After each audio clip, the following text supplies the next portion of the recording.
Welcome to the Revenue Builders Podcast, a weekly show featuring B2B sales leaders and executives. Hosted by five-time CRO John McMahon and Force Management co-founder John Kaplan, the show goes behind the scenes with the people who have been there, done that, and seen the results. If you enjoy our content, please subscribe, rate, and review the show to help us reach more people. Revenue Builders is brought to you by Force Management. We help companies improve sales performance, executing the growth strategy at the point of sale. Find us at forcemanagement.com. Enjoy today's episode.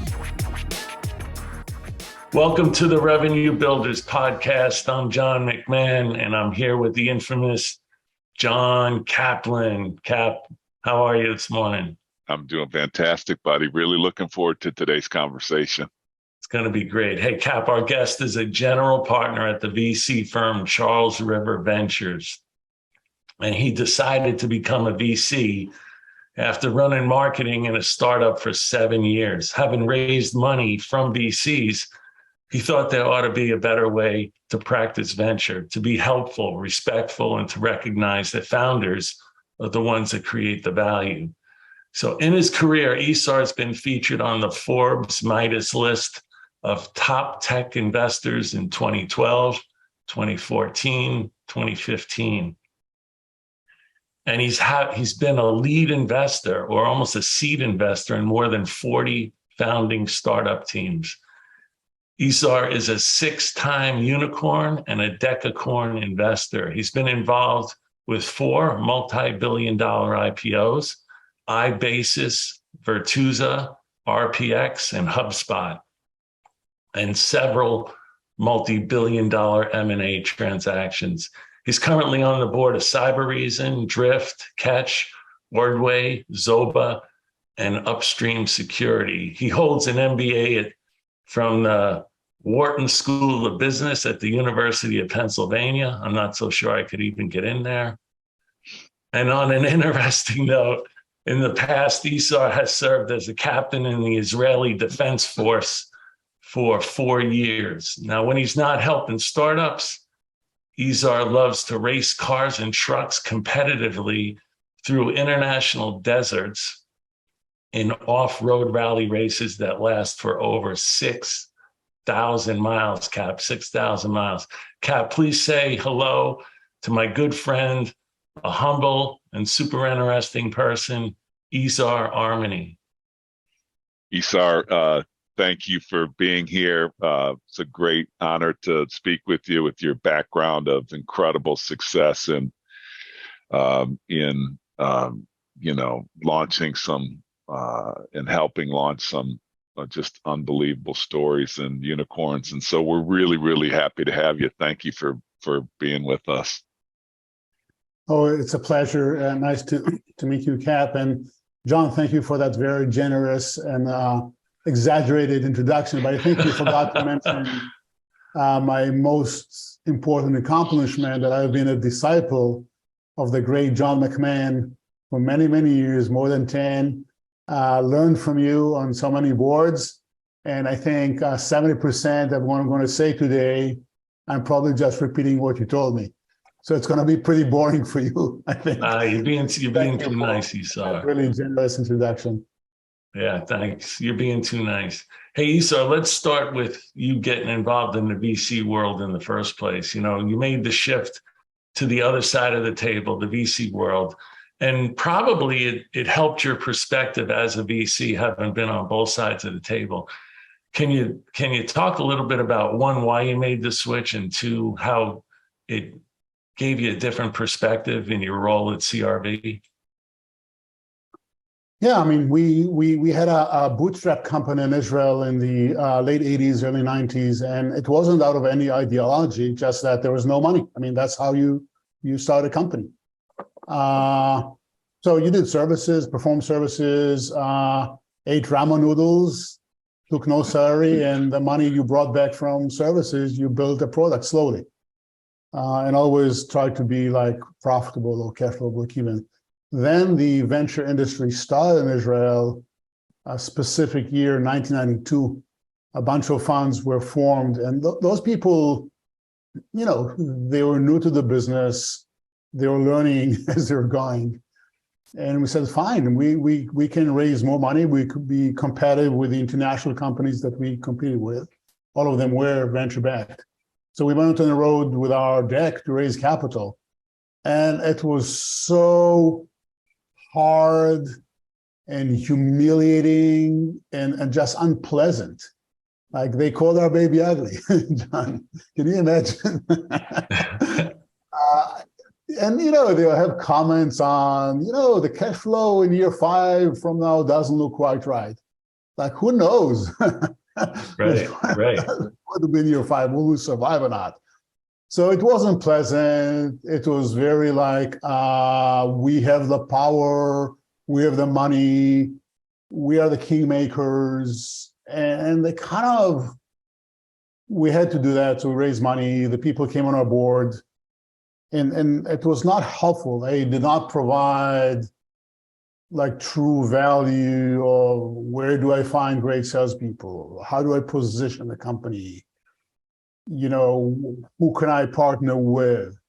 So when we sold the company, I said, okay, the job looks interesting. I didn't fully understand what it was. It was some kind of a consultant, but they have money. What does that mean exactly? I certainly did not know that you could personally make a lot of money. That was completely not transparent to me. But I thought it could be an important role. It could be an interesting job. You don't need to be an asshole, excuse my language. Right. So, No, I said I could do that by being empathic to the people, the entrepreneurs, understanding where they come from, understanding the hardships. Doesn't mean that you don't need to be critical. Actually, you have to. But as a friend, as someone that is fully invested in their success, that led me to kind of coming here to the States, where people have been doing that for longer than Israel.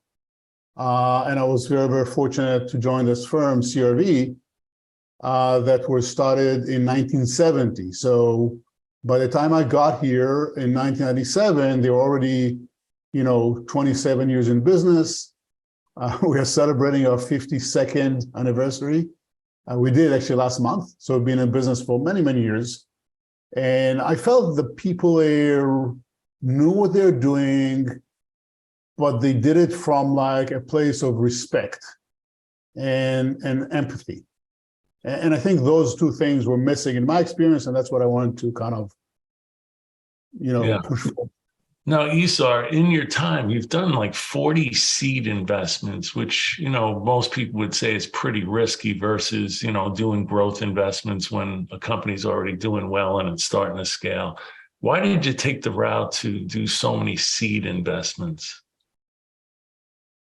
I actually have an excellent story to tell you. Okay. So before I joined CRV, one of the general partners knew a Russian immigrant engineer that worked for him in a prior CRV company called Applicon. This is like way, way back, right? This is late 70s, early 80s. And the guy wanted to start a company. His English was not great, as I think you know. Yes. He was not very presentable. There were no customers. There was no product. But he had like what we call at CRV a great founder market fit. If you cannot look yet at product market fit, at least seek founder market fit. And that person, Sam Geisberg, had a fantastic background. He studied math in World War II in a bunker, as you guys probably know this story. Taught himself, came through Israel to the US, and worked for more than a decade in the computer-aided design industry, CAD industry. Yes. And he had this insight, right, that things could be done better. And I'm not going to go into kind of tech. So my partner, Don Feddersen, gave him seed money. Mm-hmm. And I think it was like $1 million for 25% of the company. I may be wrong. Maybe. Wow. And then something worse happened. The industry, venture industry, although existed for like 20 years, 10 years at a time, went into a very, very long recession. The 1987 Wall Street crash really compressed returns and limited partners. The people who are giving money to our funds were not interested in pursuing that risky industry anymore. Mm-hmm. So it was very hard. There was no liquidity. There were like 7, 8 years of no liquidity. If we talk about down rounds, there were no rounds, up, no rounds. Yeah, right. So CRV, although they had some successes before, they could not raise the next fund. Mm-hmm. They went and talked to everyone on the planet. They flew to Singapore and Japan. They could not raise a fund for the life of them. They actually thought that's the end of CRV. Wow. And this is like the late 80s. But they already had the seed investment in PTC, in Parametric Technologies Corporation. Mm. So as you guys know better than I do, PTC, once they launched a product, it was almost an immediate product market fit once the product worked. And sales grew very rapidly. The company went public, I think, in 1989, if I'm not mistaken. John, you were there. So right. We went public at 11 million. Exactly, 10, 11 million dollars. But it had the market cap of over $100 million, which was big for the time. Yeah. And suddenly CRV could show their limited partners, I don't know, like a 20x return. One seed software investment made the fund. Wow. Allowed them to raise a fund in 1992. That actually led to a series of fantastic funds in the 90s that were like 8x and 16x and amazing performance. But if we want to be honest and frank, it all started really from a seed investment in PTC. That's amazing. Wow. How about that for an answer, John? That's an amazing story. And it's a story that I didn't know. I didn't know that either. I knew who Don Feddersen was, God bless his soul, but I didn't know that that was the story behind CRV. That's a fantastic. So we very, very much believe in the formation stage investment, okay? It used to be Series A. That was called Series A, not seed. Today, it would be considered pre-seed. But the seed, Series A, are the investments where you buy a lot of equity with not a lot of capital, but you're there for the formation stages. Mm-hmm. There is a founder or group of founders. They need help. They need a venture capitalist, if he or she is any good, to help them maybe get 1 or 2 first like friendly customers, but more so to help them interview, vet, and then recruit great executives who are better than the founders on some domain. Right. And help that, like that phase from seed or A to a B, where you have already like 10, 50 million revenue, it's a scale phase, it's a very, very hard phase. Many founders don't kind of cross that. And that is our role. That's how we earn our equity. We take a lot of risk, as you know, as you said, you're right, more than 50 in my career. And you mentioned all those achievements, but let's talk about the other side. More than 50%, more than 20% of the 40 companies I listed eventually went bust. Yeah, right. And by the way, people should know that when they ask, should I join a startup? We'll talk about it hopefully later. The good news for everyone that always those 50 don't go bust, 1, 2, 3 in a fund will become multi-billion dollar outcomes. They'll drive great return for everyone. They'll pay for the losses, and people will be highly successful, career-wise, money-wise, and it can drive the next generation.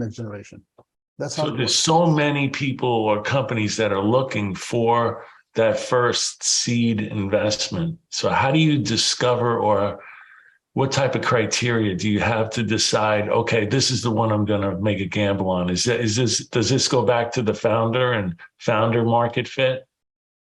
Yes, but some other criteria. And you've had some fabulous VCs on the show. I listened to the Niraj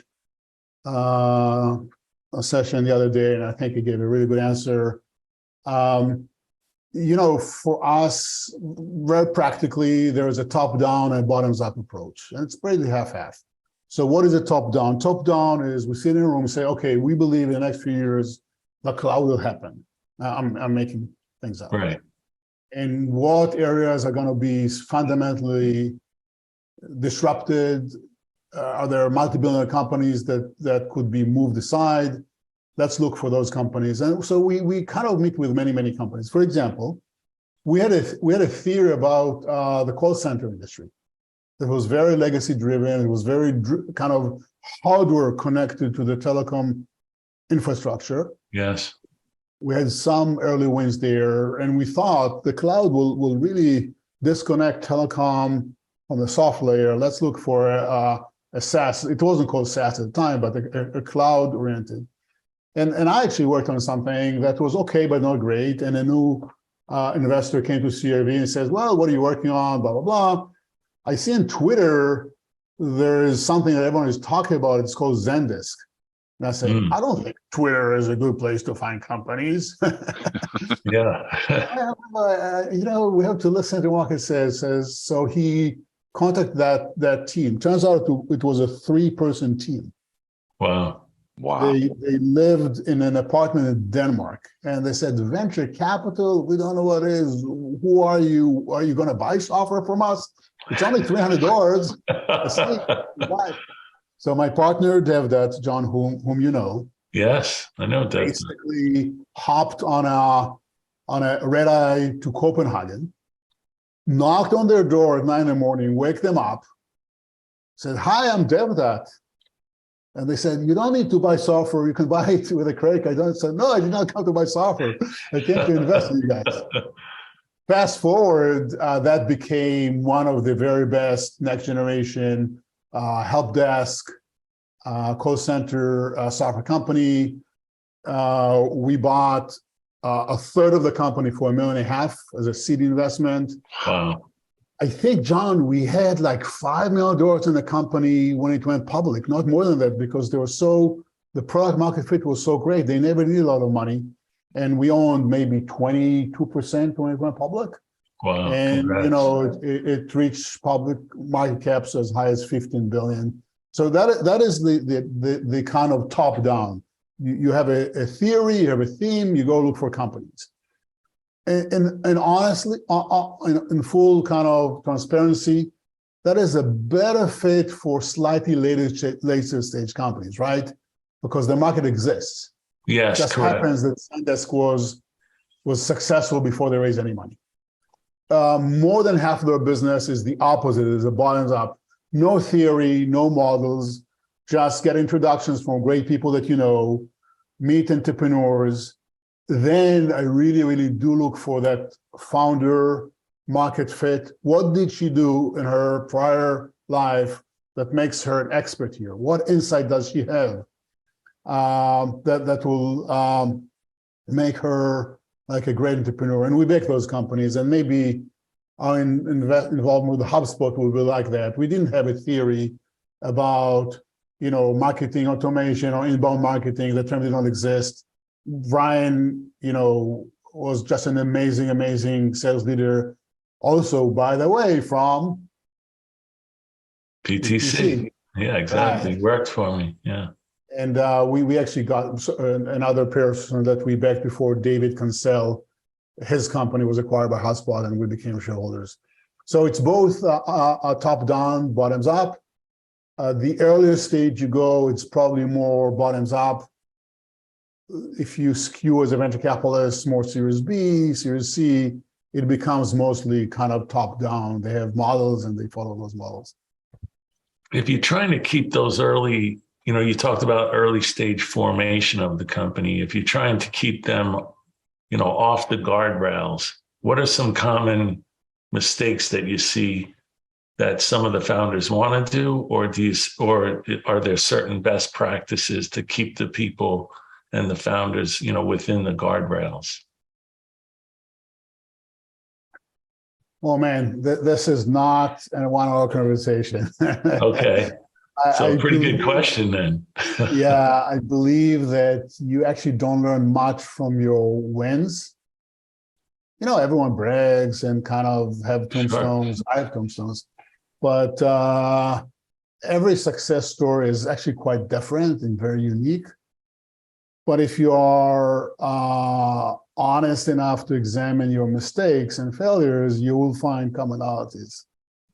Yes. Doesn't Yes. mean that you'll not make new mistakes the next time, but at least you should try to avoid the mistakes you already made. And I've made many, and the entrepreneurs that I backed made more. I think so. So again, it's a long thing. Happy to but let me give you one or two. Yeah. I think the most common one is not waiting for strong product market fit. Trying to go too fast, right? Trying to scale a company too fast and spending too much money, right? Yeah. So especially if you are a first-time entrepreneur, you're terrified, justifiably so, from the VCs that they may not want to invest in next round. So you try to get to $1 million ARR by brute force, and from there to $5 million. Each of them is like a milestone. $1 million ARR is for the A, $5 million for the B, and so forth. And I understand that. I understand psychology very, very well. You have one bet, you want that bet to be funded. Yes. The risk is that you're going to put a lot of resources, time, money, people's effort in something that is not quite right. You're going to spend most of that money for no result. So the founder, he or she or they, to be thoughtful about the experiments they run and have a very keen ear to what the market is telling them and see the early signs of product market fit. Mm-hmm. I worked with this fantastic entrepreneur, David Cancel, several times, but most recently in a company called Drift that you also, thank you very much, were very instrumental in helping them. There are funny stories there. I already knew the team. They were about to leave HubSpot. It was very competitive. So I just took them to lunch and said, okay, you guys are going to do a company, right? So, maybe yes, maybe no. We're not talking to VCs. Very, very guarded. So I said, okay, here's an envelope. Open the envelope. There was a $10 million check, real check from CRV. Wow. David and Elias' new company. And says, why are you giving us money? We haven't told you what you're building. I said, no, but it's an investment in people, right? So you guys probably something in your domain, which is marketing automation. No, we can't take it. Okay, David, I'm going to leave. If you're not going to take it, it will be a very, very big tip for the waiter. And I don't think they deserve that. Right. So reluctantly, I left. Reluctantly, they took the check. We got to be the first investors in Drift. But so they took the check. They took it. He did. And it was, by the way, he dictated the terms. Yeah. But it was all good. So what was his rationale, the thought process of the founder? Why was he hesitant? What do you think was going through his mind? Cap, by then he was well-known and successful. This would have been his fourth or fifth startup. He was the chief product officer at HubSpot. He was not a founder, but people do give him a lot of credit for the success of a HubSpot product and engineering. So he could have raised money from anyone. He had a West Coast tour scheduled for Monday. I interrupted him on Friday. He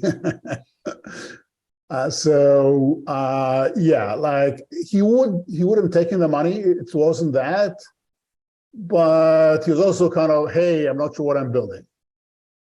So after taking them, I said, okay, now we're going to think what we're going to build.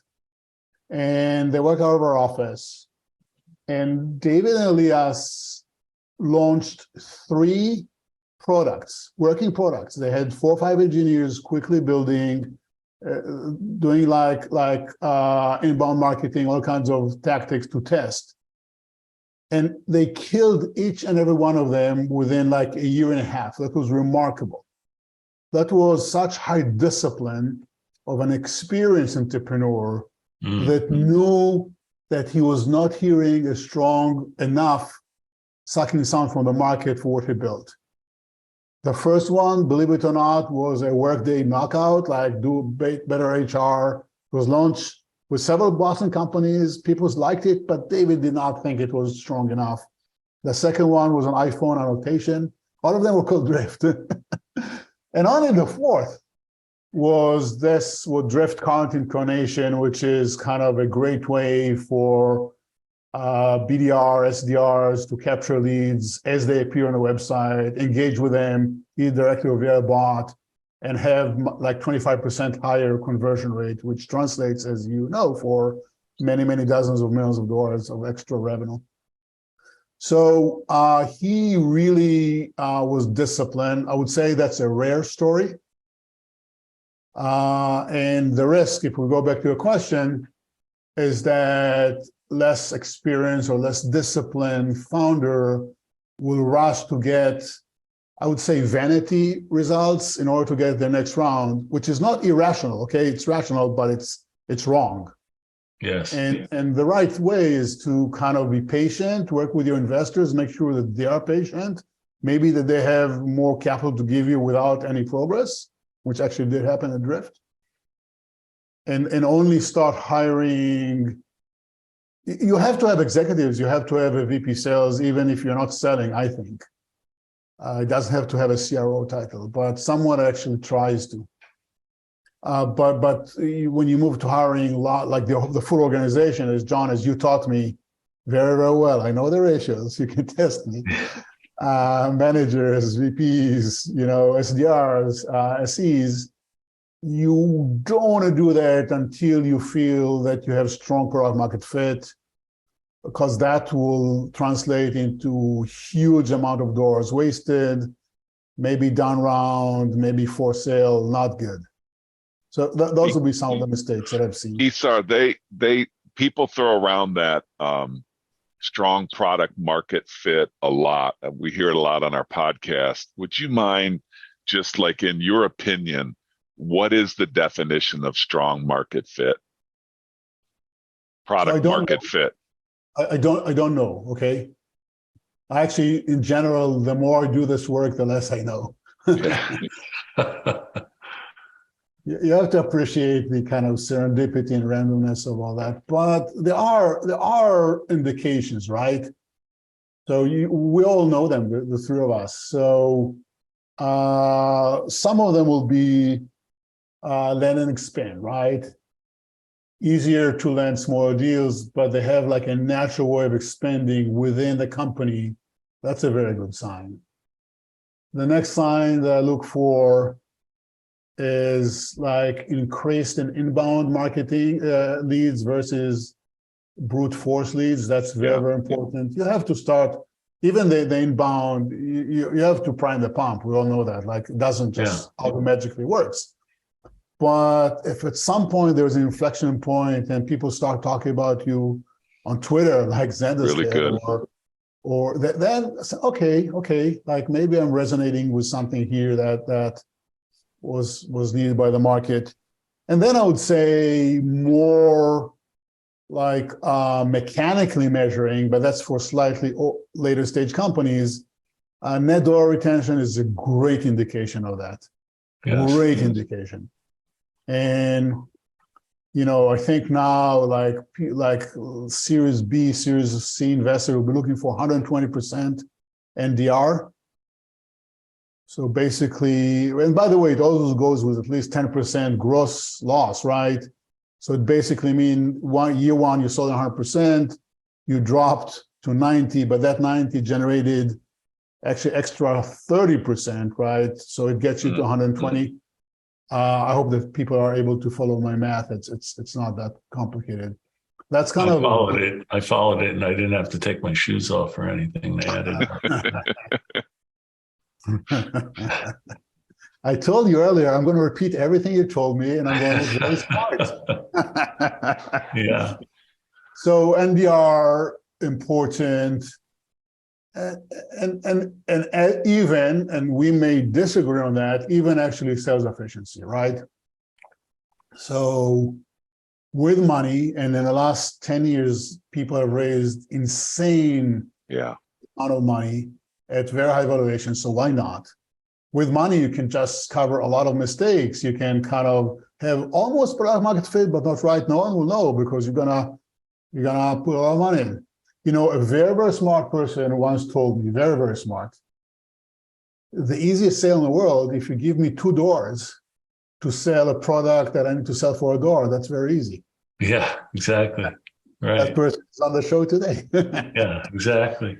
So if I take $500 million investment and I get to $100, $200 million of revenue, that's pretty easy. You can just do it with money. Give a customer 2 doors and get the door back. Exactly. Go down on the street corner anytime and make that deal happen. So yes, so sales efficiency, you know, people look at that as you know, lifetime value of your software divided by cost of customer acquisition, many different ways. Later, not early. Later, it will be not a good number, and it's okay. It should be like we should overinvest, but over time, it should converge to something that looks attractive, like 4x or 3x. And those companies, they're always around 1, 1.5, 2. You know that they actually have not hit product market fit. So those will be some of the measures. But I admit it's not enough. Like it really is more about the management team and the founder gut. Like it's a pattern recognition. It's not a formula that they hit a good nerve. And then Izhar, you know, that's the formation piece. You did go a little bit further with, you know, net dollar retention and stuff. But if we go back to the formation stage, and then you're helping this team out, you know, you have to prepare them and get them ready, as you explained, and some are doing, you know, vanity sales, as you explained also. So what do you think the VC that's going to come into the next round, what do they typically need to see?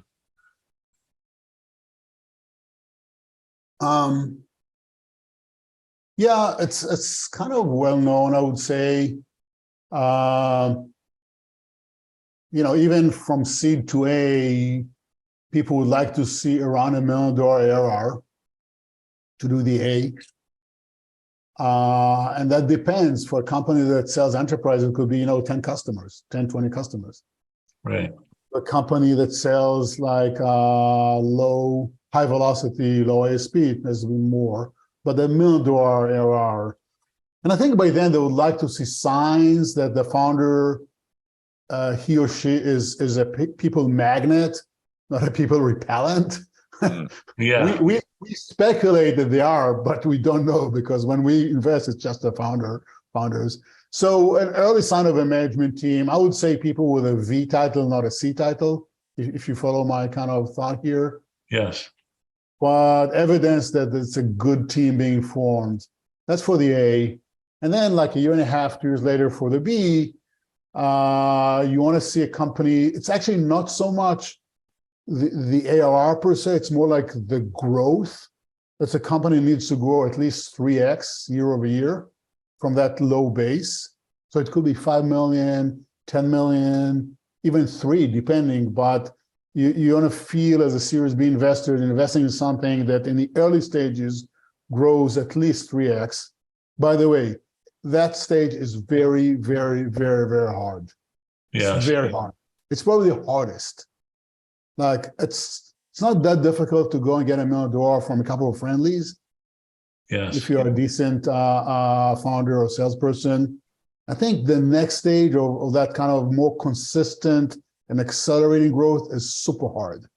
Yes. So when those investors come to do the B or the C, they actually want to see pretty much a full management team. And that's really where we are supposed to earn our keep as early stage or formation stage venture capitalist. You know, I went to a business school. I have a fancy finance degree. In my title, there is capitalist, right? So you think that I'm a finance guy. That's not true. The truth is I'm nothing but a highly paid headhunter. That's who I am. I'm a headhunter. And that's how you round out the team amongst the founders. Yeah, and it's the softer side of that. It's not necessarily the screening, but if the actual hunter that we hire goes and finds a good candidate, that candidate, she'll have a lot of options. And she's probably working somewhere making $a few million a year. Yes. And has a high mortgage to pay on a very nice house. She's not going to jump into a no-name startup with founders that barely speak English and take a risk. And if she knows that the failure rate at that point is 50%, she'll be even more scared. So that's where we come in and we share with them our investment thesis and hypothesis, what should happen here, what could happen. We talk to them about similar companies within the past that already have went through that risk, growth, hyper growth, IPO, wealth creation, industry changing phases. And after they join, then I become from a highly paid headhunter to a highly paid therapist. Yeah, right. Mostly a therapist. And that is also important. And business school does not prepare you for that. There are tensions, right? That fictional woman that I described, she's an executive, she's professional, she has standards, and it's yin and yang. You want both. You want that professionalism, that high expectation, but you want to mix it with a vision, the can-do, that solve problems, nothing guarantee, a culture that the founders have created until that management team showed up, and create something good out of that, because it could not actually work, right? So a lot of conversation on both sides of teaching them how to work well together. Izhar, would you mind if we stayed a little bit on that subject? Because it comes up so much in the podcast that we do. Characteristics from your perspective right now that are very attractive to you as an investor, characteristics and attributes for the most successful people that you've ever met. Not so much from the founder community, but when you go into the highly paid headhunter role, and when you think about revenue builders, so to speak, what are some of those characteristics that you have just found to be just critical and have remained critical over the years of all the years you've been doing this? Would you mind just spending a few minutes talking about that? I love that. Thank you, Kat. Thank you for the question. I love that. I've been thinking about that. I've been changing my mind. I've been writing notes. I've been throwing them for 25 years. Yeah. But I actually ran into the answer recently. And I heard it from an unexpected source. I went to visit one of our longest limited partners, Mike Donovan. He's the chief investment officer. In the investment world, CIO is chief investment officer, not chief information officer, as we all know in sales. He's a dear friend. Notre Dame has supported us for 40 years.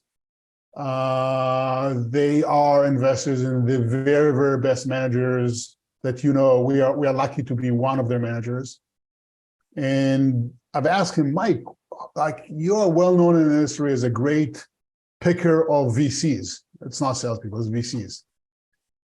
How do you pick them? It's exactly your question, right? Because let's be honest, the other way to think of venture capitalists is a money salesman. Yes. They sell money. Right. It's an honest, humbling view, right? So I asked him the question, thinking it will help me also in my work and picking entrepreneurs and executives and leaders. He said, okay, we actually have a framework. We have 6 criteria. The first 3 are simple. We want them to be smart, energetic, and ethical. And I think that's kind of yes. None of us have ever hired a person that we did not think was smart, energetic, and ethical. Later on, maybe it didn't work out, but we thought kind of table stakes, right? But then he said, we also look for the 3 other criteria, which is courage, discipline, and humility. Humility. Super interesting, super interesting. So for me, in the context of venture capitalists, but also sales, courage is the courage of your conviction. You develop a conviction about a sales prospect, about a customer. It will work out, it will not work out, it's going to do. And you get a lot of like opposition, internal from the company, maybe from the client, customer, but you push through your conviction. You have the courage to risk your career, risk your job, risk your paycheck, but you have the courage to follow your convictions. I think that is a very, very important trait. Totally. Discipline actually goes with that, which is stick to what you said you'll do. Again, like you have the courage, but you have evidence that you may not be right. But you, like David Cancel in the example I gave, he promised to himself he needed to do something, and he had the courage to do that, but the discipline to kill 3 early stage startups one after the other. And by the way, it was not without cost. Almost all the engineers left every time that he switched because they came to build an HR system. He says, guess what, guys? On Friday, we launched. This is Monday. I'm killing it. Say, we came to build the HR system. We're leaving. So discipline is very, very important.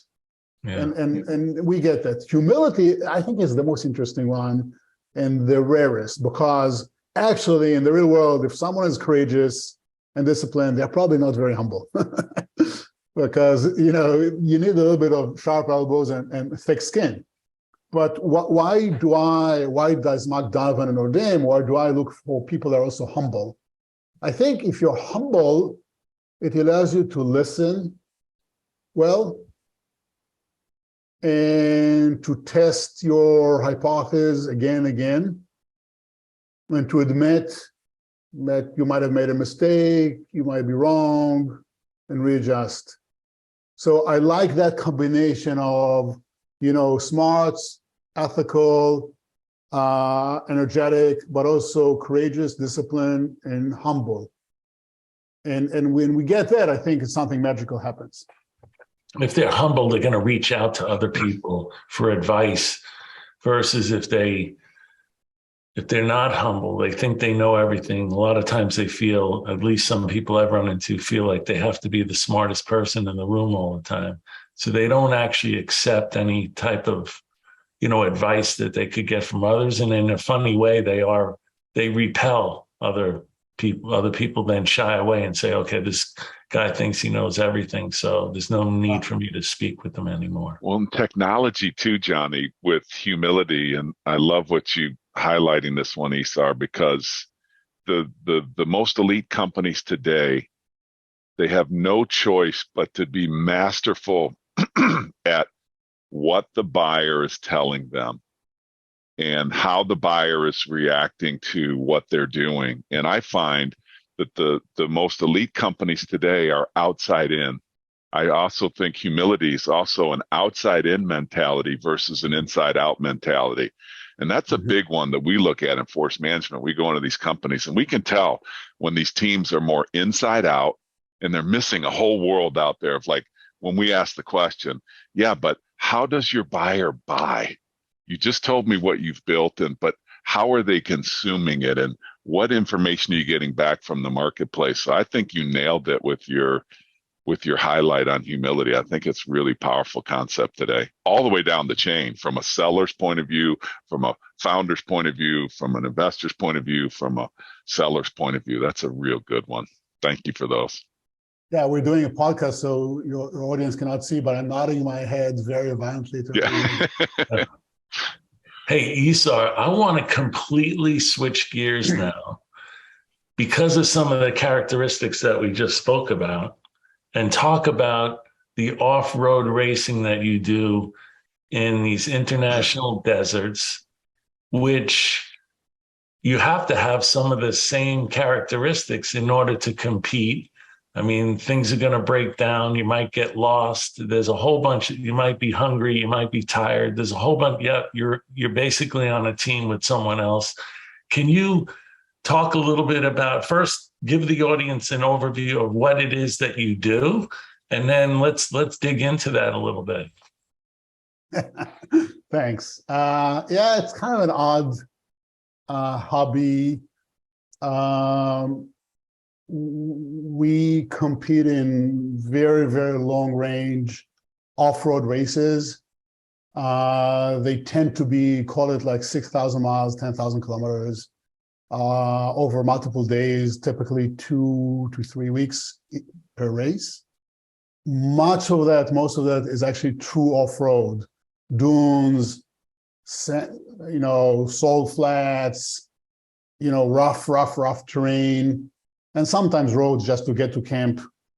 And it is a race of speed, of course, but also navigation and mechanicking, because every day something goes wrong. And you have to have enough of a MacGyver kind of ability, attitude to fix it while you're racing. You carry very few tools and spare parts, but it's enough to kind of get to camp usually. And then at camp, we meet our mechanics who are our real heroes. I'll say why in a second. And we get to camp at 10 p.m., 12 a.m. We eat something, we go to sleep for a couple of hours. You don't really sleep because of all the noise at the camp, but you wake up at 4, 6, you start again. The mechanics, they get to camp all at the same time because they have driven 500 kilometers to get there. Then they start fixing whatever we broke. Wow. With their mobile workshop. They work until 6 in the morning. Maybe they get a shower, maybe not. They grab something to eat, and they get back into their truck and they drive until 8 at night. So they do not sleep. They do not sleep like normal in a bed for 2 weeks. They may grab an hour, hopefully not behind the wheel, but there are 3 of them, so one can sleep, but they don't really. So that's kind of an endurance. You're blowing over this 2 week. You're saying these races are 2 weeks. These are not like a 2-day race. These are 2-week races. Well, nobody's going 6,000 miles in 2 days. Holy smokes. But let me give you a sense of what it is. I'll share a screen. At least you guys can see that. Can you see my screen? Yeah. Yes. You see the big one? Yes. Truck. Giant truck. You see them changing? Yeah. You turned it over. Were you in it when it turned over? You see do you see that picture with a turnover? Yes. Were you in it when it turned over? Yes. Wow. You see the shattered glass? So you have to go through all those things. I'll stop the sharing. It's how'd you get involved in this, Izhar? And I know, obviously I think we highlighted you're from Israel. You're familiar with the desert. But how do you get involved in this? You also have, which we haven't talked about, is a highly, highly disciplined military career. Kind of tell us a little bit about how do you get involved and what does it represent to you? Well, I did. I'm from Israel, so in Israel, as you know, military service is compulsory. You do that instead of going to college, and then some people go to college or not, but from 18 to 21, 22, you're in the military. That's what you do. And I grew up in a small community on the Lebanese border. And the kind of the 70s and 80s were rough years. We had a lot of bombardment and rockets coming from the other direction. So when I got into the military, there was one of those periodic wars, and we went into Lebanon as an 18-year-old. Which is 300 yards from your back door of your house, right? Yeah, the border, but we went further. Yeah. No, I think that's a whole different topic. By the way, I'm so appreciative, Cap and McMahon, the fact that you brought that military service to your show here. I listened to Anthony Anderson episode. It was remarkable. I like the Masood Khalil. So I totally understand some of those experiences, but I really appreciate that you guys are bringing that voice and helping corporate America and startups understand the talent that comes from that background and what they can do, because despite now the US, we've been in wars for 20 years post 9/11, it's still not a very, very big number or proportion of the personality. And most people live comfortable, peaceful lives. So for them, a military veteran is unknown at best, and sometimes actually negative connotation. So thank you for highlighting that. I really appreciate that as a military person myself. But anyway, in 82, I went to the service. A few months after I got enrolled, war started, and initially it was kind of, hey, at least this one is a justifiable war. Because as Anthony talked in his episode, as a soldier, you very quickly lose what is the purpose and why am I doing that and why are we, causing so much misery and losing lives. So we had that too. I mean, in truth, the Israel invasion of Lebanon became our Vietnam. But at an 18 years old, especially if your hometown is being bombarded for 20 years, you feel you're doing something good. So I went there. Frankly, I was bored as an enlisted person. I did not feel challenged. So I applied for for officer course. And I did that, and I came back to the unit, and I led men for the next 2 years. That's a great experience because you're 20 years old. Your equivalent person in the US might, maybe a drinking college, maybe taking chemistry, and oh my God, the test will be so hard. But at 20, they give you 60 people that are your age, plus minus 2 years. Some of them are older. Some of them are more experienced. They're not going to take your authority for granted. They're going to challenge you every minute. You have to show them that you're professional, that you are considerate, you're ethical, and you lead by example. Your rank means nothing. And you do it in an enemy land and under fire. So that was, a formative experience. I will not say this is 100%, transferable to startup life. Okay, that would be too much to say. It's not true. But many of the characteristics of the people that come out of that experience are relevant, and it will make them great, employees of startups, great founders. I just checked before the recording. I was on to see, I think 20% of the entrepreneurs that I backed, so it will be 8 companies were military background. Wow. Some Israelis, of course, but some are not, like Marines, U.S. Marines, U.S. Navy, U.S. Air Force. Yeah. Yeah, and then Izhar, a lot of the traits that you picked up in the military have to be applicable to your racing. I mean, and some of the ones that you even talked about for, good VCs, being disciplined, have perseverance, being humble, being patient, all those things. Because as you said, it's going to be a long, arduous journey. Things are going to go wrong. And you always find out a lot about a person's character when things start to go wrong, right? Absolutely. It's not in the good times. It's always in the bad times. So, absolutely. And you learn a lot about that when, the truck's breaking or you're lost or you can't find your way or you're hungry or you're tired. Yeah. I was thinking about that. Again, it's lots of parallels that are pretty obvious. One that you asked me, and I thought, how relevant it is preparation. And let's start from the end. Best laid plans or whatever, the plan ends when the shooting starts, right? Yeah. Yeah. It's maybe military analogy. Von Moltke. It's a quote from Von Moltke. Yeah. It's also like Mike Tyson used to say, everybody's got a plan until they get punched in the mouth. Absolutely. I use that next time. That's a better one. And that's true for what we do, right? But still, I think there's a lot of value for planning and preparation, because it's not so much about that plan that you picked, but actually considering alternative plans, considering actions and reactions, how to overcome difficulties, so that 3 of outcomes that you think through as you make a plan, and you have visited each node in the tree, and you consider what to do. That is what helps you in racing, military, but it sure helps you in military. Sorry, in startup life too, because like you're a salesperson, you're on a very important customer meeting. The computer doesn't work, Wi-Fi doesn't work. Something's going to go wrong, especially at the end of the quarter. Very badly. Oh yeah. Say, oh, you guys must have this problem. Say, no, don't have the problem. Thanks for the meeting.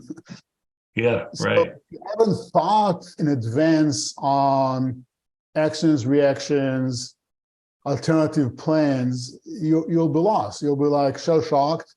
They leave the room and you have to fly home with your tail between your legs. But if you have planned, it's actually not exactly what you plan to say. That is important too. But if you've considered what to do, so yeah, you visit it, you know what to say, you put them on a different track, and suddenly you find a different value proposition to sell them. Or you find a different champion, or suddenly there's a dynamic there that is much more favorable to you. So I like that, like we do it in racing. For example, we don't get a map for the race. Oh, and you we don't get a GPS either. Like 10 minutes before the race, that's so people won't cheat. They give us like a set of instructions that are pictorial. You guys remember like the MapQuest thing that we used to print before? Yeah. Yes. It's a MapQuest like printout. It covers 400, 500 kilometers. Like it's a like drive 2 miles, direction 270. You see 3 stones, make a 90 degrees turn to the right, next page. So you only get landmarks. You only get landmarks and distance. You get there are 2 stones or 4 stones. Am I in the right place? Was I really in 270 or maybe 275? I'm on a different road. So we cannot prepare that, but we prepare the car. We carry spare parts. We know like what the terrain will be, so we kind of adjust our air pressure. So we prepare a lot around that. But even that, like there's a way to say, okay, this was supposed to happen. It's not happening. Therefore, I made a mistake. 3 steps backwards, turn around. You have to have a prepared mind that mistakes will happen, errors will happen, and how to fix it. That's, I think, the value of preparation is very applicable across those 3 disciplines. What about collaboration? I can imagine just the number of people involved in the whole process. It sounds like it's 2 people, at least 2 people in the vehicle, somebody driving, somebody navigating. In this big truck, we have 6 in a team, but 3 in the race. Yeah. A driver, a navigator, and a mechanic. So the coordination, collaboration is huge. Because unlike like maybe a Formula 1 driver that has seen the same turn 1,000 times, we're doing 1,000 turns, seeing each of them just once, right? So we don't know what's around the corner. So naturally, driver will slow down pretty significantly before a corner, then accelerate. It takes time. You can add easily an hour to an 8 hours day just by driving appropriately carefully. But if you're a team and I'm, say, the navigator and I am reading those instructions, so I'll tell my driver, 500 yards, 9 degrees turn to the left, off camber, meaning the truck will be leaning against the turn, loose rock. And there is a cliff on the other side. And you will drive into a dust of cloud because cars have been there 20 seconds, 30 seconds before us. Now I'm saying 500 yards, slow down, 300 yards, slow down, 100 yards, 50 yards now. And he sees nothing, he sees dust. So when you have very, very high collaboration and trust, my partner will literally take the wheel and do a very hard turn to the left, actually push the accelerator and the brake at the same time to get better traction because I told him there's gravel. And if I was correct, he will emerge out of the cloud of dust and will be on the road, not on the cliff, and we haven't lost a second. So that type of sounds like a lot of trust involved there too. Oh yeah, oh yeah. Now, do you switch roles? Let's say, something happens in a role. I hurt my shoulder or something like that. Now I can't drive. I got to read the map. Do you have to be prepared to do a different role? We do it, but each of us is not very good at the other one job. So that's just in order to survive a day. And we did that with injuries. Cap, I'll throw in one more thing that I think is relevant for like startup teams.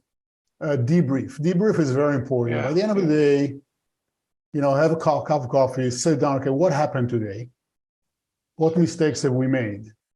And a rule that we have that came from the military for that true debrief is not only be honest, but don't blame anyone else. Focus on what you did wrong. Very good. And if everyone buys into that, then you'll get into the truth. If you're saying, you stupid, whatever, I told you left, you're on right, I was right, you're wrong, we flipped, it will not be helpful. It may not happen, but said, I told left, but you might have heard right. Next time I will start the instructions 50 yards earlier, and I'll ask you to acknowledge, for example. So I don't throw the blame on him, my partner, and I will assure you that as a team we'll drive better the next day. And I love when that happens with startups. I think it is harder because there is politics and pay and fear, but if you're a great sales leader, and now we are getting right to the heart of your audience, one of the best things you can do is instill a culture of true and honest debrief. And the first rule, blame no one but yourself. We'll get to the truth. You can do it, but blame no one but yourself. I love that. I think that's also kind of transferable to other areas.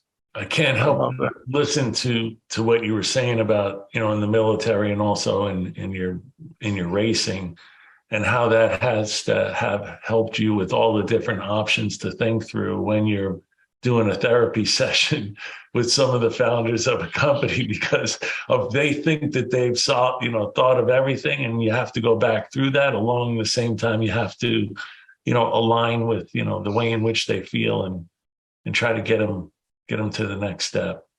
Has to have paid off. Johnny, let me, I'm going to do, if you're ready for it, I'm just going to do some quick takeaways, and I'd like yours as well. Yeah, I feel like we could keep talking with Izhar, but, no doubt. Time is moving on here. Yeah. No doubt. Hey, so a couple of big takeaways for me, the way that Izhar talked about product market fit, I'd like everybody to go back and listen to that segment.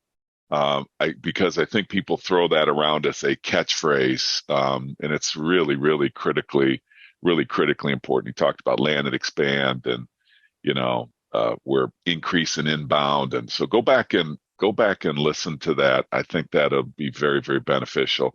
I have a huge takeaway on humility. I just all kind of came very powerfully to me in the way that you talked about the attributes of really strong characteristics of people. I think it's also related to the last thing that you talked about in your military service and executing at a high level in these desert races, planning and preparation, collaboration, and then debrief.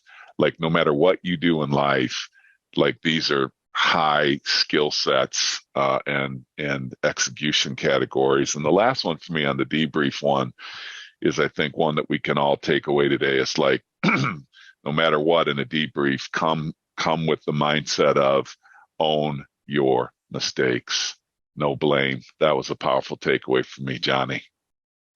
Yeah. What do you got?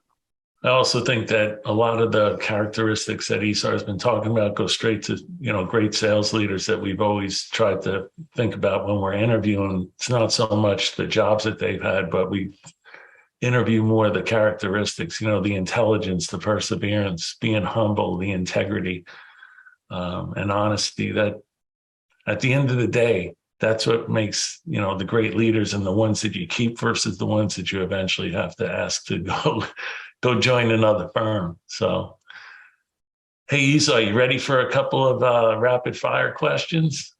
I hope so. All right. How about your ideal day off of work? Easy one. Racing. Racing. There you go. In the desert. And do you have how about a favorite meal? And that could be when you're racing and when you're not racing. Race rations. Yes. I would have said like a really nice steak, but 3 years ago I became a vegetarian. So my answer today will be Israeli salad with like yogurt and fried egg. And a fried egg on top. Yeah. Some carbs. Do you have a favorite movie you like? Oh, many. Just to stay with the theme that we discussed, I thought Saving Private Ryan was a very, very powerful movie. And for me, there were so many like Vietnam War movies, right? But they came with a cinematic like soundtrack and heroism and, like orchestra playing while the bombs were exploding. That's not real. And I thought they did a great job. Like the scene, first one, when the D-Day scene, no music, just like the sounds of the bullets and the horror and the fear. I thought it was so real, and I will appreciate what they did because I think it kind of painted war in a much more real and less favorable way. So people will not be excited and seeking that, but actually seeking, peace. That was a great, great movie. Yeah, that opening scene was terrifying. I agree with you. It was so realistic. How about a favorite concert you've ever been to? John, I'm an ex-artillery guy. My hearing is terrible, so I suffer in concerts. I try not to go to concerts. Sorry, not very fun. All right, I understand. So, Izhar, do you have a favorite charity that you like to work with, or one that you'd like to tell the audience about? Yes, I have several. The one I would like to highlight is a place called MEET, MEET, and MEET stands for Middle East Entrepreneurs of Tomorrow. It's actually a program that is led by MIT students as volunteers, and they go to Israel and Palestine and they collect teenagers, like high school kids. They put them in collaborative groups. Every group has both Israelis. Oh, I've read about this. And they kind of teach them a little bit of coding, technology, entrepreneurship. And those people over 2.5 years of high school actually build startups. And eventually many of those end up as an MIT students. A fantastic program that promotes like understanding and peace through something positive. Wow. What a great mission. Now, just to be clear, you're taking people from both sides of the conflict areas and putting them into a common environment, giving them an opportunity to collaborate, right? I mean, that's powerful. That's really special. And it's done twice a week, and then a long summer camp where the MIT students actually come in person. Great. So it's real. It's not just, hey, I shook the hand of my enemy and I feel better about myself. No, it's like do real work together, have conflict for sure. Overcome those, but through that you'll understand that the other person is a human being and worthy of everything that you're worthy of. Well done. Yeah. We'll make sure we put that in the show notes. Yeah, you should. Cap's going to wrap up, but I want to thank you for sharing your story, telling some really good stories, especially one that I've never heard before.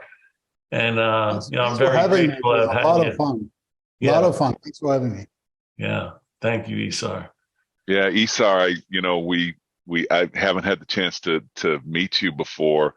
When we do these podcasts, I always get the feeling like we only scratched the surface on the depth of really your character. And I hope you'll allow us to have you back to talk about some other things. But thank you for sharing kind of not only the business aspect, but the human aspect and in your comments. It's just, you can tell there's a lot of depth there. And I just appreciate you and it's that humility thing. I really appreciate you for being so open with us today. So thank you for spending time with us. And we just wish you just continued success.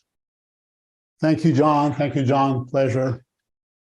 You're welcome. And thank you all for listening to Revenue Builders. Thanks for listening to today's episode. Be sure to check us out at forcemanagement.com.